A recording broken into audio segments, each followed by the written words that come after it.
Good afternoon, Suidlanders. How are you? We hope that you're well. I want to talk to you very briefly about something that happened on Friday night. Today is Sunday, the 22nd of November.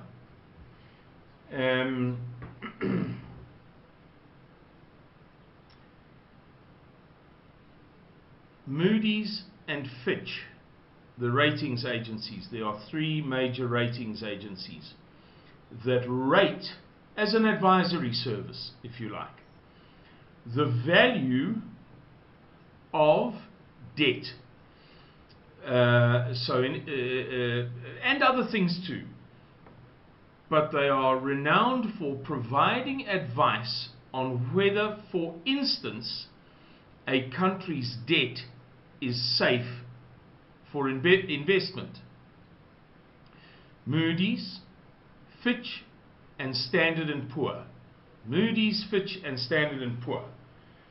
And on Friday night, that is to say Friday the 20th of November, the three agencies gave an update announcement on their re-rating, if you like. So, from time to time, they will review their rating and they'll give an update and say, right, at the moment we think it's better, we think it's worse, we think it'll be good for the months to come, it's stable, it's unstable, we think it's going to deteriorate, etc.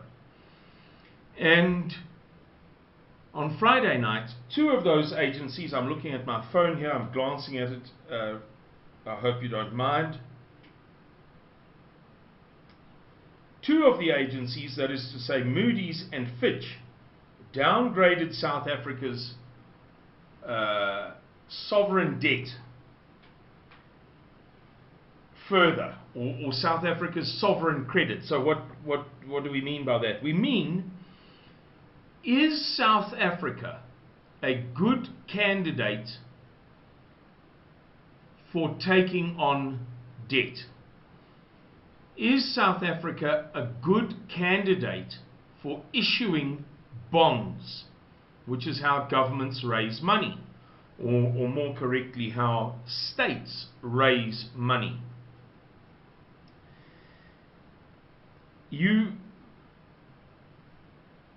Let me give you another illustration. You get a credit score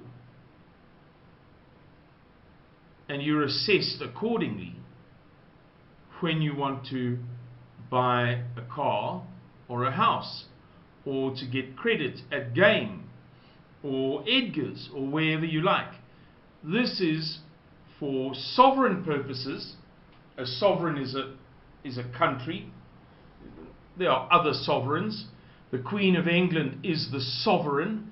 In other words, the country is beneath her. She is the ultimate and the utter. But in a republic, it is the republic, the state, the country itself, to use layman's terms, that is the sovereign. So, you understand the concept.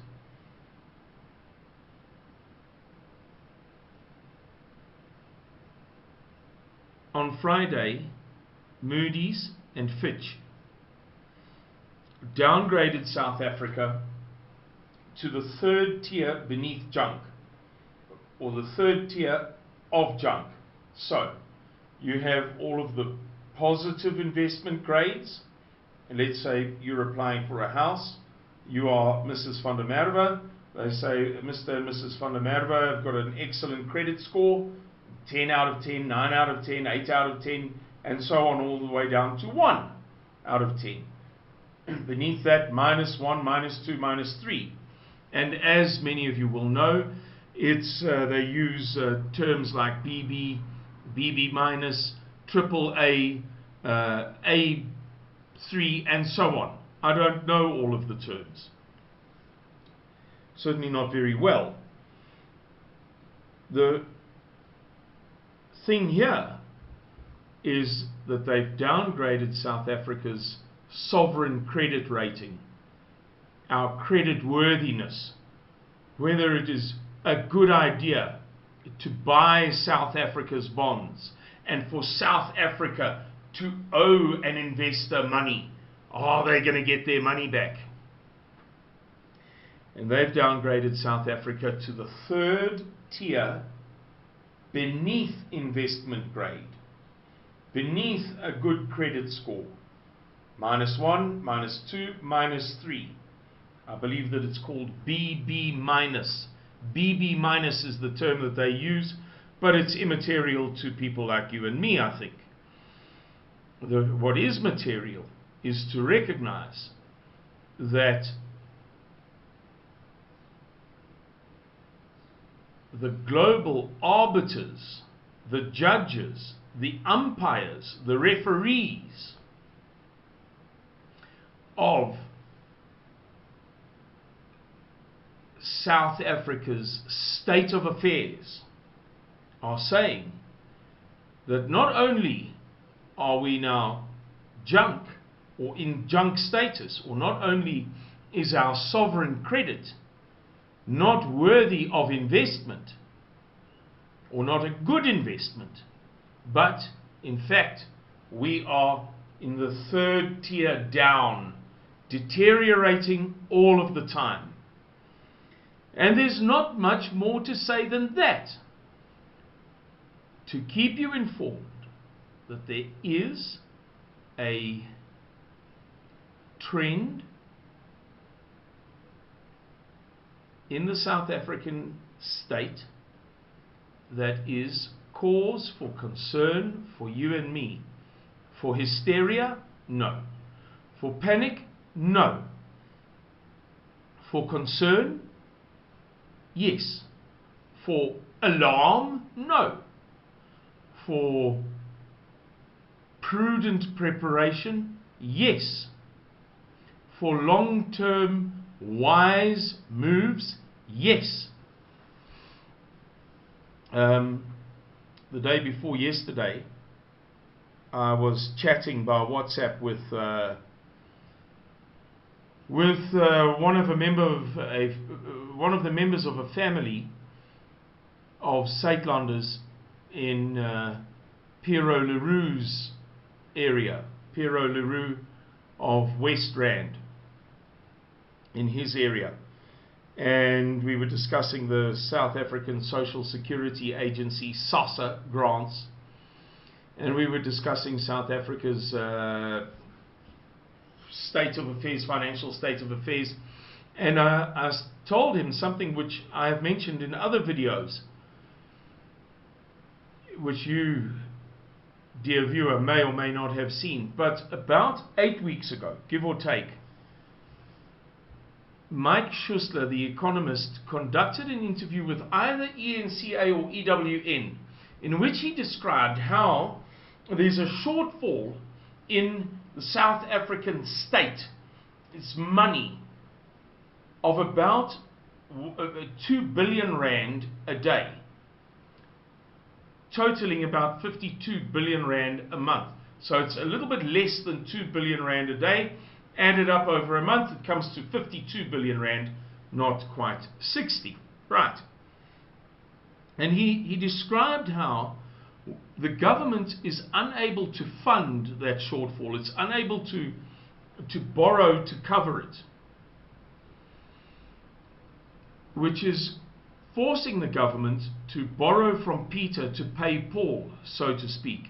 In other words, just imagine that you earned 100 rand a day, but your expenses were 110 rand a day. Let's say you sold apples at a fruit stall in a market, and you made about 100 rand a day profit every day on average, fairly reliably. But you needed to spend 110. One day you may not pay your daily rent. One day you may beg the taxi driver to give you a free lift into town to the market. On another day you may not give your kids money for the tuck shop at school. You may miss a meal yourself. To juggle, to kind of get from the one to give to the other, to get from the one to give to the other, and so on, ad infinitum. Now that's very, very serious. That is an enormous thing.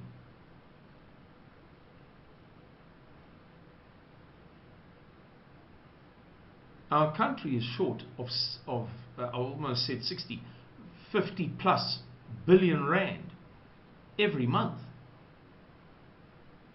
It's not a small thing. You can find that interview if you want to. I'm sure it wouldn't be difficult. I don't have it on my phone anymore. I reminded this chap that I was chatting to that Yaku is his name, that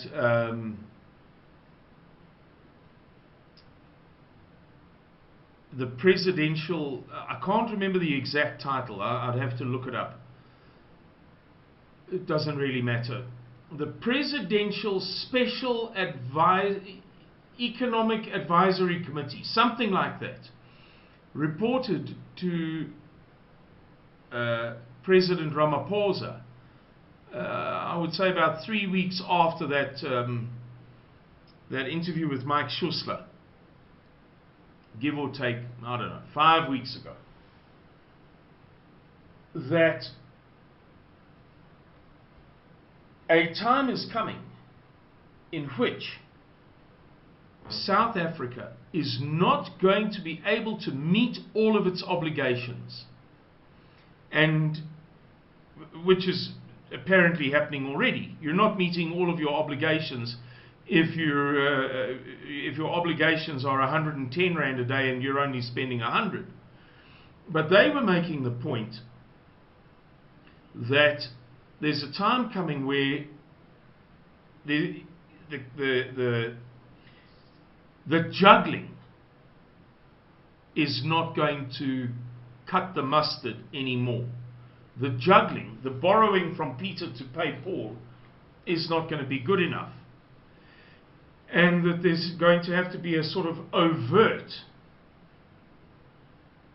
reneging on certain obligations and liabilities.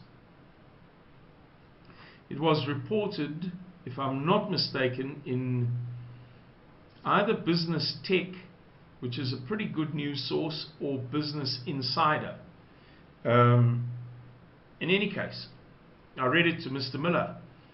We happened to be together at the time, and I was looking at something on my phone while he was busy with something else. And I jumped out of my seat. You know, it was a very big thing.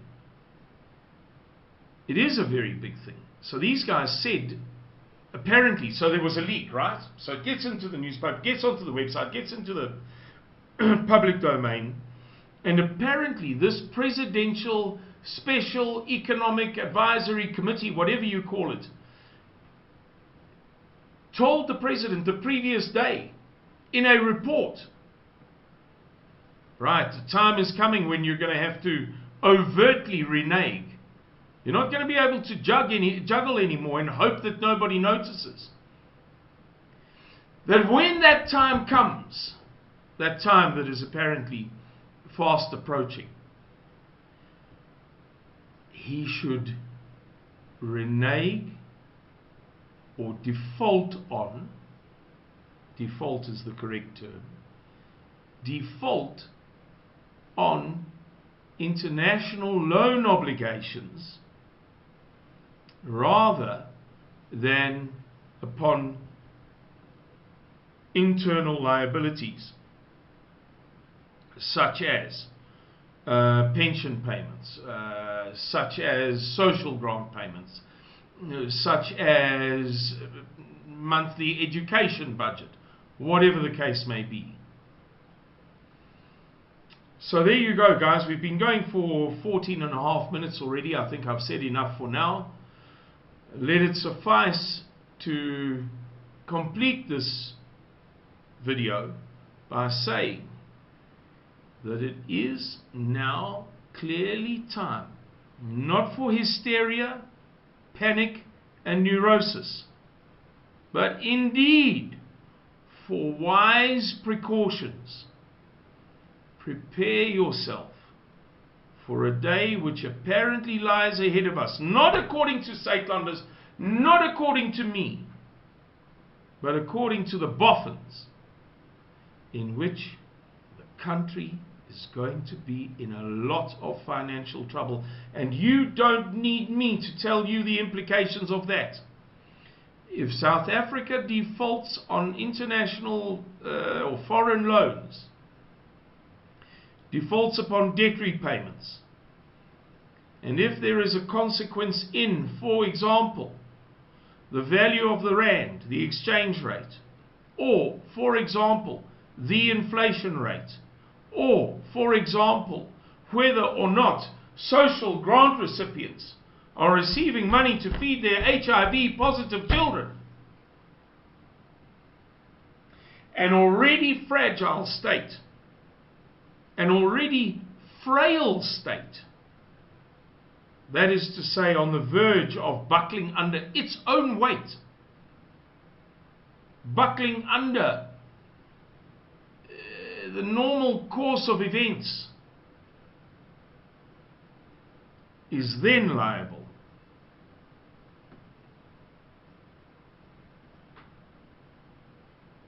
I don't want to exaggerate, but is then liable to really display its brittleness in a manner that can't be disguised. And you and I both know that in such a time of trauma, you and I will be painted as the perpetrators.